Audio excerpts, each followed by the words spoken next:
Kantongi hasil otopsi diplomat Kemlu. Polisi langsungkan gelar perkara tertutup bersama 4 ahli. Kompolnas, Komnas HAM, hingga Kemlu turut dihadirkan.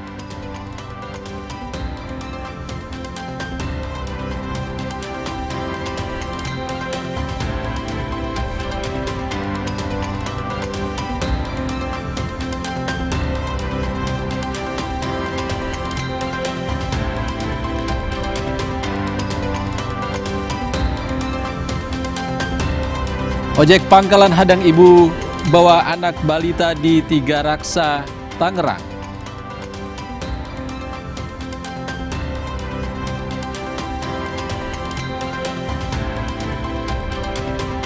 Tiga orang saksi diperiksa.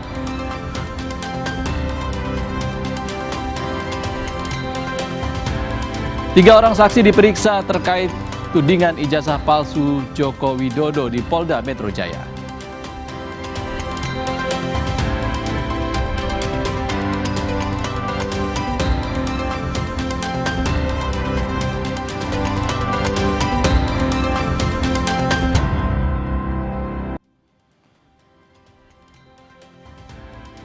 Selamat sore saudara, selain 3 sorotan utama tadi, beragam informasi dari sejumlah daerah di tanah air akan kami hadirkan selama 30 menit ke depan. Saya Ihsan Sitorus, inilah Indonesia Update selengkapnya.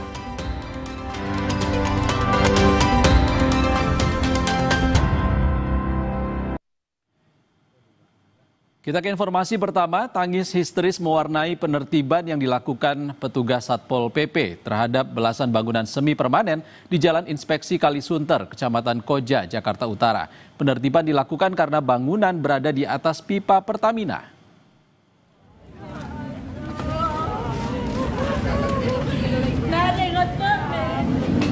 Wanita ini menangis histeris mengetahui bangunan semi permanen miliknya akan ditertibkan petugas Satpol PP. Sejumlah petugas Satpol PP wanita bahkan terlihat berupaya menenangkan wanita tersebut yang bersikeras tetap bertahan di warung miliknya di Jalan Inspeksi Kalisunter, Koja, Jakarta Utara.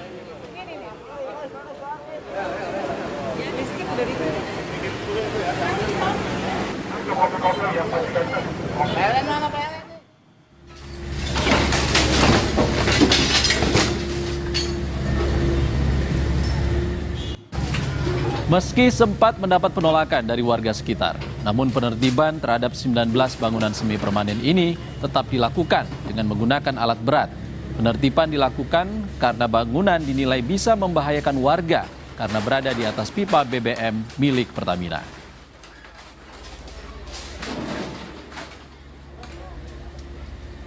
Bangunan semi permanen yang sudah berdiri mungkin belasan tahun dilarang mendirikan bangunan di sepanjang bantaran kali. Terlebih lagi di bawah bangunan ini ada pipa BBM Pertamina yang mengalir dari pelabuhan ke depo pelumpang yang ada di belakang kita sini. Persis di bawahnya ada pipa. Kita ke sorotan lain, saudara, aksi penghadangan taksi online oleh sejumlah pengemudi ojek pangkalan di Stasiun Tiga Raksa, Kabupaten Tangerang, Banten viral di media sosial. Pengemudi ojek pangkalan yang memaksa penumpang wanita yang membawa bayi untuk turun di saat hujan.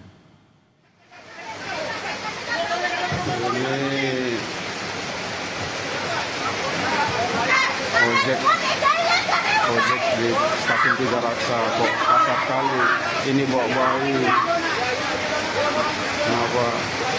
Dalam video yang viral di media sosial, nampak sejumlah pengemudi ojek pangkalan menghadang laju taksi online di Stasiun Tiga Raksa, Kabupaten Tangerang, Banten. Pengemudi ojek pangkalan memaksa membuka pintu mobil dan meminta penumpang wanita yang sedang membawa bayi turun di tengah kondisi cuaca hujan. Insiden ini pun membuat penumpang histeris dan sempat meluapkan emosinya kepada salah satu pengemudi ojek pangkalan.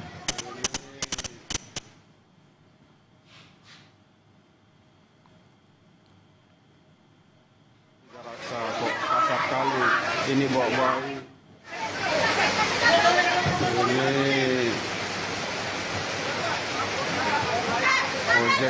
Merespons viralnya video itu, Kapolresta Tangerang mendatangi lokasi. 3 orang pengemudi ojek pangkalan berinisial A N, dan J sudah dimintai klarifikasi oleh unit reskrim Polsek Cisoka. Polresta Tangerang akan melakukan pemantauan berkala di Stasiun Tiga Raksa, memastikan keamanan dan kenyamanan masyarakat.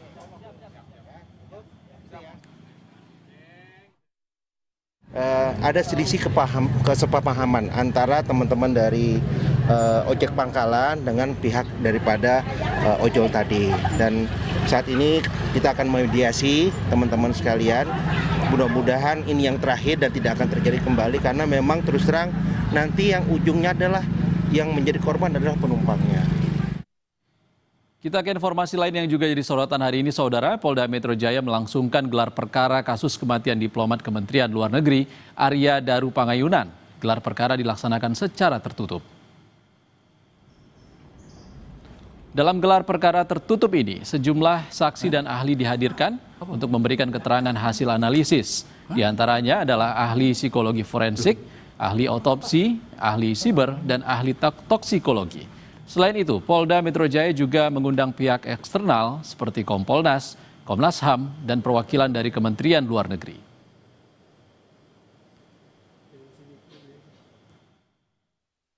Soal titik tempat yang paling penting ada di 3 tempat. Ya, tempat pertama memang kos-kosan, tempat kedua memang tempat pusat pembelanjaan, tempat ketiga adalah tempat bekerjanya almarhum. Nah, itu semua sudah ditelusuri, rapi, rekam jejak digitalnya ada, ya menit per menit juga ada, rekam jejak gambar CCTV juga ada. Sehingga sebenarnya kasus ini terang benderang dalam sisi peristiwa. Dalam sisi penyebab kematian, nah kita memang masih menunggu hasil otopsi. Oleh karenanya hari ini semoga hasil otopsi sudah ada dan bisa kita lihat apa penyebab kematiannya.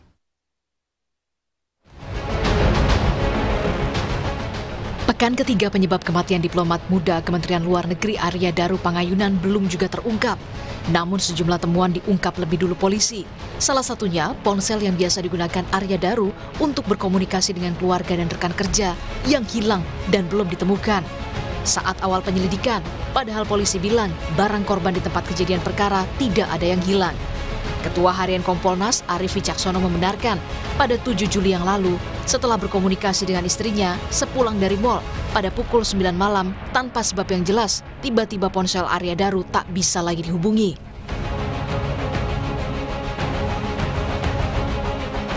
Nah, ponsel ini ketika korban kurang lebih jam 21 kurang itu berada di Grand Indonesia. Kemudian biasanya yang bersangkutan menelpon ke keluarganya di Jogja dan termasuk video call. Kemudian tahu-tahu telepon beliau itu jam 21.00 itu off karena tidak tahu sebabnya kenapa, dan penyidik juga ketika mendatangi TKP di kamar kosan, kalau nggak salah kamar 105 di Kondia di kosan tersebut itu tidak menemukan ponsel. Selain ponsel, polisi juga mengungkap menemukan tas berisi rekam medis dan kantong belanjaan Arya Daru di samping tangga lantai 12 gedung Kementerian Luar Negeri. Barang ini diduga sengaja ditinggal oleh korban sebelum ia kembali ke kamar indekosnya. Tas tersebut sebenarnya 1 hari setelah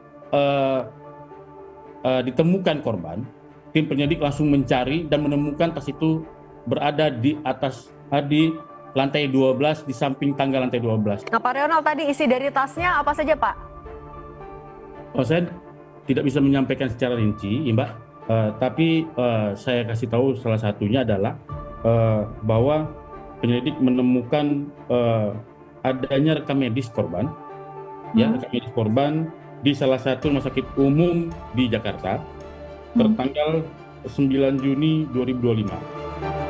Kini, publik dan keluarga Arya Daru menanti hasil penyelidikan polisi soal penyebab kematian diplomat yang ditemukan tewas di kamar indekosnya 8 Juli yang lalu.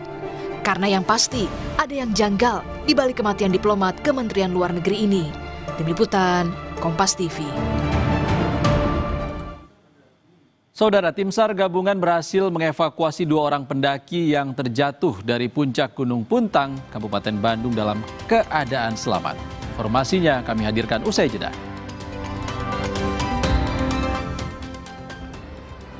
Siap.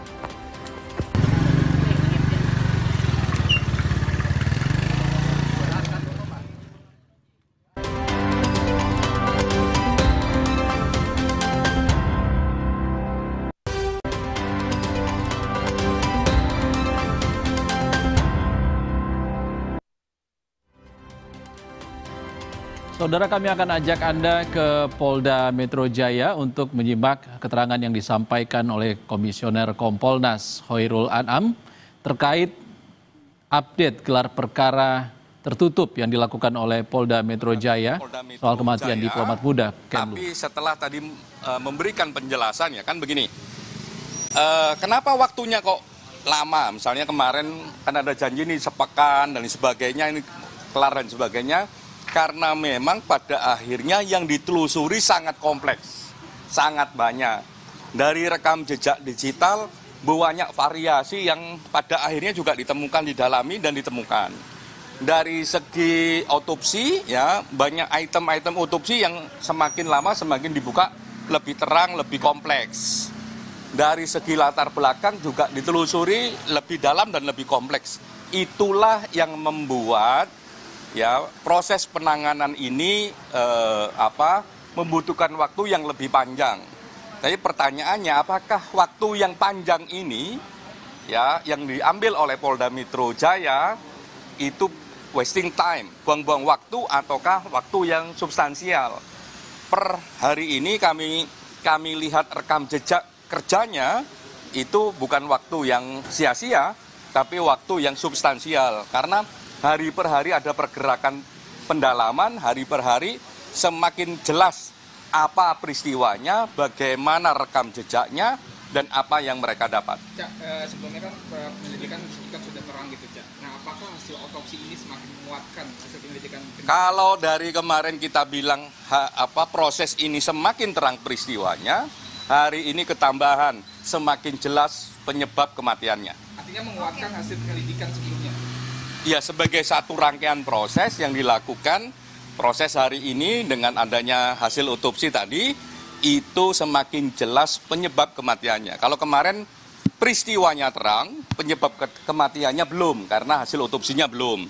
Nah, saat ini kemarin peristiwanya sudah terang, dan tadi semakin terang, ya habis itu penyebab kematiannya juga semakin udah jelas gitu. Jadi, tinggal diumumin aja sama Polda Metro. Tidak ada pertanyaan lagi. Kesimpulannya biar diumumkan oleh Polda Metro Jaya sebagai institusi yang memang bertanggung jawab terkait peristiwa ini dalam konteks penegakan hukumnya. Diumumin aja saya kesimpulannya. Sepanjang yang kami ikutin tadi harusnya memang tinggal diumumkan karena tidak ada celah yang signifikan gitu ya. Misalnya begini. HP, ya, soal HP. Sampai sekarang memang HP-nya belum ditemukan. Tapi apakah itu membuat penyebab kematiannya tidak terungkap? Penyebab kematiannya terungkap dengan pendekatan otopsi. Apakah latar belakangnya tidak terang dengan tidak ditemukannya HP? Terang, karena ada rekam jejak digital yang lain. Artinya dalam pernyataan dari kesimpulannya menyatakan bahwa ada luka cekikan di leher Arya Daru. Saya kira saya nggak akan komentar orang yang nggak lihat secara proses ya. Kan tadi kami dijelaskan oleh dokter forensik ya di mana tubuh itu menandakan apa, itu tadi jelaskan jelas. Mana yang memar, mana yang lebam, kurang lebih memarnya kenapa, lebamnya kenapa, itu dijelaskan. Tapi ini mengarah ke mengakhiri hidupnya Gimana? Atau ada tindak pidana? Semua hal memang harus dibuktikan. Termasuk dengan foto plus juga dengan penjelasannya. Kalau sekedar dengan foto orang bisa menafsirkan macam-macam. Nah, kalau tadi dalam proses di atas tadi itu kami dijelaskan detail ya.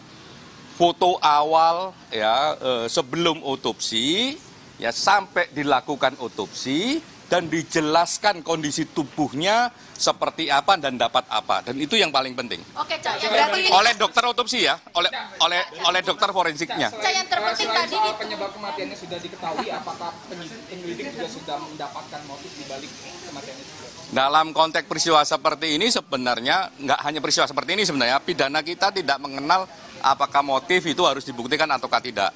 Makanya saya lebih suka menggunakan kata background.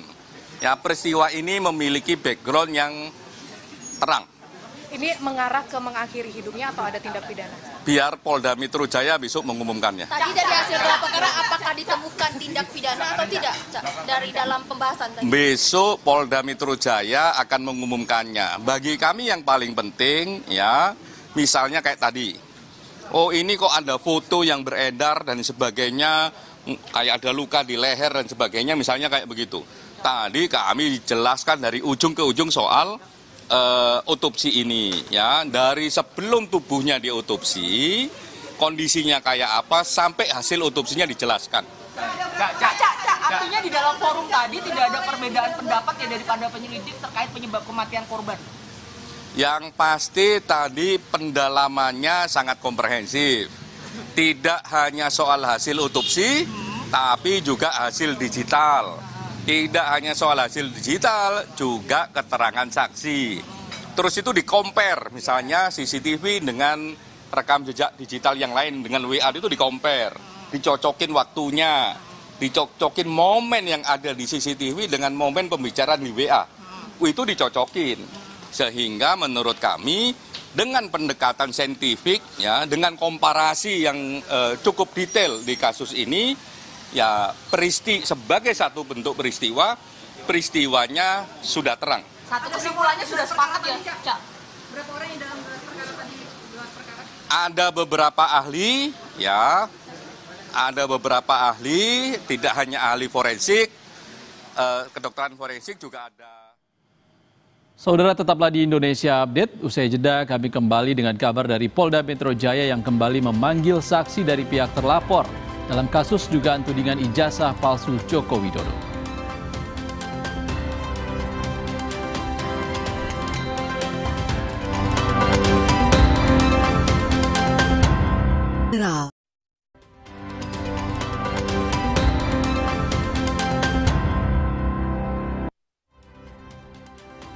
Saudara, tim SAR gabungan berhasil mengevakuasi 2 orang pendaki yang terjatuh dari puncak Mega Gunung Puntang, Kabupaten Bandung, Jawa Barat. 1 pendaki mengalami luka, langsung dibawa ke rumah sakit.